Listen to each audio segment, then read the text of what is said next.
साथियों नमस्कार, मैं चेतन आनंद कविता की पाठशाला में आपका हार्दिक स्वागत करता हूँ। गज़लों के ऐप पर बात हो रही है। बहुत पहले हमने ये सीखा था कि हम क्या क्या लिखें, लेकिन आजकल हम ये चर्चा करें कि गज़लों में या काव्य में हम क्या क्या ना लिखें, ऐसे कौन से दोष हैं जिससे हम बचें।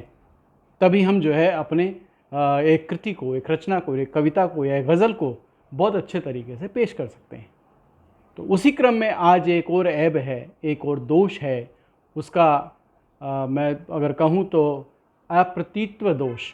अप्रतीत्व दोष का मतलब होता है कि ऐसे अप्रचलित पारिभाषिक शब्द जो शास्त्रों में ज़्यादा मिलते हैं लेकिन आम जनता में वो जो हैं प्रचलन में नहीं होते। तो अगर हम उन शब्दों का प्रयोग अपनी रचना में करते हैं, अपनी गज़ल में करते हैं, लेकिन वो सामने वाले को समझ नहीं आते हैं, वो उसका अर्थ नहीं समझ पाता है, तो आपका लिखना बेकार है। और आप अगर उसको इस्तेमाल करते हैं तो वो दोष माना जाता है, काव्य का दोष होता है वो। अप्रतीत्व यानी अप्रचलित पारिभाषिक शब्दों के प्रयोग का दोष, उसका प्रयोग करना।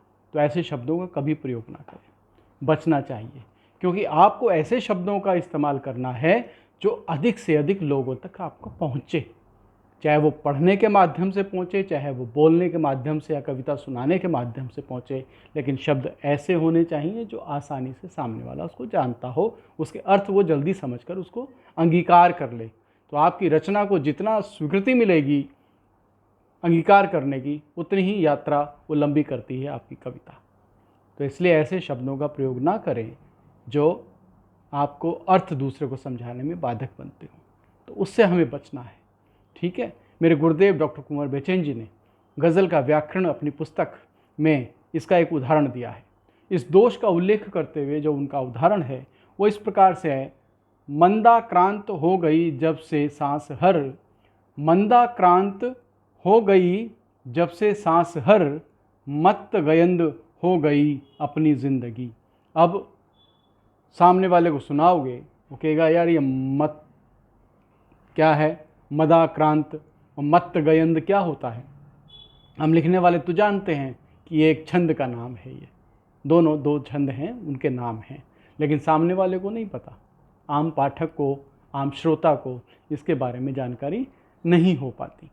तो इसलिए इसको लिखना व्यर्थ है, इसमें दोष है आता है कि मदाक्रांत और मत गयंद ये शास्त्रों में, व्याकरण में उल्लेख मिलता है, लेकिन आम जनता में इसका प्रचार नहीं है।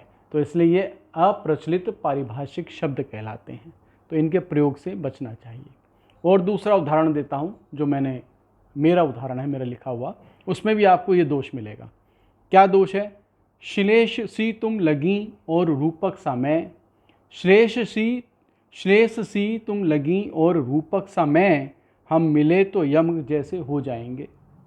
हम मिले तो यमक जैसे हो जाएंगे। अब श्लेष क्या है, रूपक क्या है, यमक क्या है, आम जनता को नहीं पता। लिखने वाले हमें तो पता है, लेकिन सामने वाले को नहीं पता। इसलिए ये पंक्तियाँ लिखना व्यर्थ है, क्योंकि इसका अर्थ पहले आपको बताना पड़ेगा सामने वाले को कि ये तीनों शब्दों के अर्थ क्या होते हैं। तब आप अपनी बात को रखेंगे, तब सामने वाला समझेगा। यानी समझ में एक दुरूहता, एक कठिनाई आ जाती है। तो उस कठिनाई के आने से ये दोष पैदा हो जाता है। तो इससे हमको बचना चाहिए। ठीक है। वैसे भी मैं कहता हूँ कि अपनी कविता में, अपनी गज़ल में सरल से सरल शब्दों का इस्तेमाल करें। आज व्यक्ति के पास, पढ़ने के वाले के पास, पाठक के पास या श्रोता के पास इतना समय नहीं होता कि वो डिक्शनरी खोल के पहले उसका अर्थ जाने, फिर उसको वो समझे।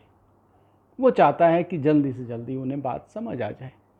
वैसे भी कबीरदास आज भी आधुनिक कवि हैं। वो आधुनिक कवि क्यों हैं?